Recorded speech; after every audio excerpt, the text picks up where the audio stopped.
Hi everyone, in this video I'm on page 10 of the notes and I'm going to be going over a different strategy and a better strategy for being able to find the reference points for logs. So instead of knowing that this is the inverse of the exponential, still helpful to keep in mind when we're doing the shape of it, in order to get that reference point, we're actually going to lean on the fact of how we've been working with logs on the previous pages, which is putting it in exponential form. So if I start with the equation of the log, y equals the natural log of x. If I wanted to put that in exponential form, I'm first going to rewrite it as log base e of x, and then big animal ears. So then my base is e, my answer is x, and the exponent that goes with the base is y. Now, what's helpful about this is, instead of having to kind of shift gears and use transformations, we can just think about this exponentially written equation and do our same strategy of trying to get the exponent to be equal to 0. So how do I get this exponent to be equal to 0? Well, just like we did in this previous table, we are going to plug in 0 for the exponent, but instead of plugging it into the x part of our table, we are going to plug 0 into the y part. So e to the 0 is 1, and that would give me my reference point of 1, 0. We still have to do all of the things that I mentioned in the other video of figuring out where the asymptote is, that it is vertical and it starts at 0, and then still referencing our exponential graph to figure out what reflecting that over that line of reflection would look like. So folks, this strategy is what we are going to be using on the next problem. Now, we still have to do transformations a little bit to figure out where the asymptotes are going to be. So let's go ahead and start with listing the transformations. So a -2 on the inside is going to be right 2. And then a -4 on the outside is going to be down 4. So where is our vertical asymptote? Because remember, logarithmic functions have a vertical asymptote. So it starts at 0. If I slide it to the right 2, it is moving. If I move that infinite vertical line down 4, it is not moving anywhere new. So right 2 is going to be what moves our asymptote. So that's our first step. Our next step is going to be getting the reference point, but we are going to find that reference point by putting this equation in exponential form. Now this one's going to be a little bit more complicated just because we have these transformations here. So y equals log base e, so I'm going to replace natural log with log base e, x minus 2 minus 4. So our issue on this one is when I go to do big animal ears.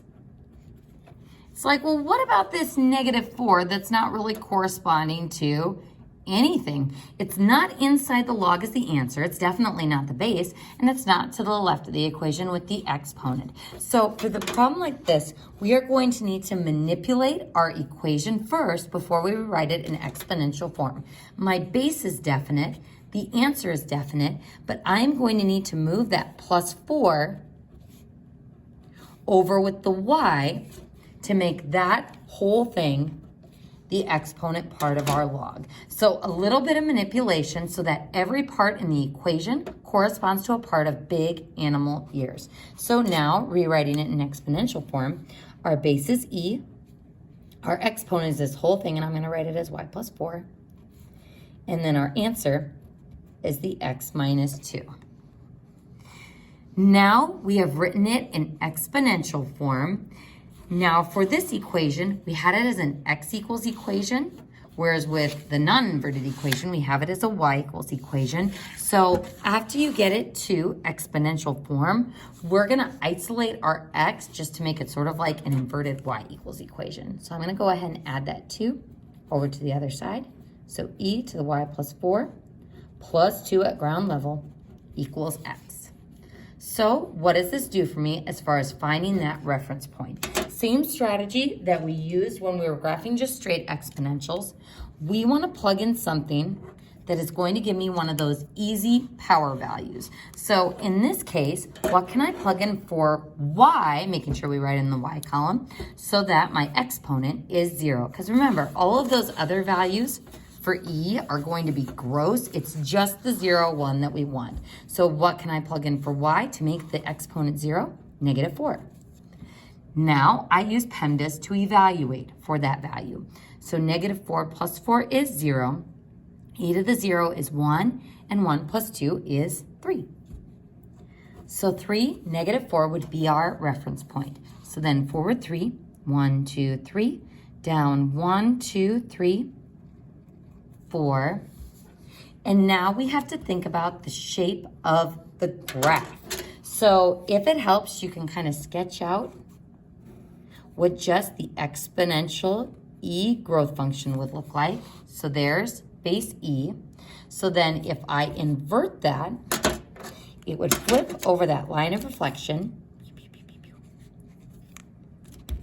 and it would be leveling down towards that vertical asymptote. And that's exactly how we are going to draw it. Leveling down towards the asymptote and then kind of swooshing outward. So to get the shape of it, we have to think about what the exponential graph would look like, which would be base E, so y equals e to the x, and then invert it over that line of reflection. From here, we state our domain and range. So where do my x values start? They start at the asymptote, but we can't actually get values at the asymptote, so it would start at 2, but 2 is not included, so we would start with a parenthesis. And then we are covered going to the right. Then our range is roarn, all real numbers. So -infinity to infinity. And that concludes page 10 of the notes.